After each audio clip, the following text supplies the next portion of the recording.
So okay, இவங்களோட possible line up எப்படி இருக்கும் அப்படின்னா இன்னும் பெருசா சேஞ்சஸ்லாம் இல்ல. ஸோ வழக்கம் போல கோலி சால்ட் ஓப்பனிங் நல்லா செட்டான ஒரு ப்ரூவன் பார்ட்னர்ஸ் சொல்லுவாங்க, நல்லா விளையாடிட்டு இருக்காங்க. ஒன் டவுன் வந்து படிக்கல் ஆர் அகர்வால் ரெண்டு பேர்ல இருந்து எப்படி injury concerns and form concerns பார்த்து ரெண்டு பேரும் விளையாட இருக்கலாம். அப்புறம் 2 டவுன் வந்து பட்டினர், 3 டவுன் வந்து லிவிங்ஸ்டன் திரும்ப ஒரு சான்ஸ் கொடுக்கலாம். இப்போ 100ல போட்டு குழந்தை எடுத்துருக்காரு ரசித் கான் அப்படின்றப்போ ஒரு ஃபார்ம் போறாரா அப்படின்றது நம்ம பொறுத்து பார்க்கலாம். அவர் லிவிங்ஸ்டன் உட்கார வைக்க முடியாதுங்க. அவர் ஏதோ ஒண்ணு பண்ணிடுறாருங்க. ஒண்ணு ஃபீல்டிங்ல காம்பன்சேட் பண்றாரு, இல்ல பவுலிங்ல காம்பன்சேட் பண்றாரு, இல்ல பேட்டிங் கொடுக்குறாரு. ஸோ அந்த ஆஸ்பெக்ட் படி லிவிங்ஸ்டனுக்கு ஒரு சான்ஸ் கொடுக்கலாம், இட் டிசர்வ்ஸ். ஸோ அதுக்கப்புறம் பாத்தீங்கன்னா லோயர் ஆர்டர் வந்து ஜிதேஷ் சர்மா, டிம் டேவிட் இவங்க 2 பேருமே அப்படியே ஃபிட் ஆயிட்டாங்க. குருணால் பாண்டியா ஒரு பேட்டிங் ஆப்ஷன் இருக்காரு, புவனேஸ்வர் குமார் ஒரு பேட்டிங் ஆப்ஷன் இருக்காரு. அதுக்கப்புறம் Hazlewood most promising player of RCB last year அவரு.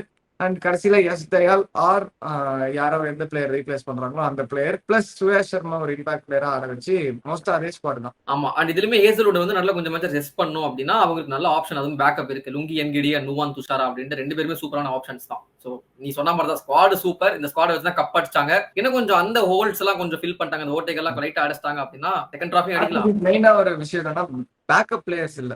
சோ பேக்கப்ல ஸ்ட்ராங்கா இன்வெஸ்ட் பண்ற மாதிரி அந்த பிளேயர்ஸ் கொஞ்சம் பார்த்துட்டா செகண்ட் டிராஃபி லோடிங்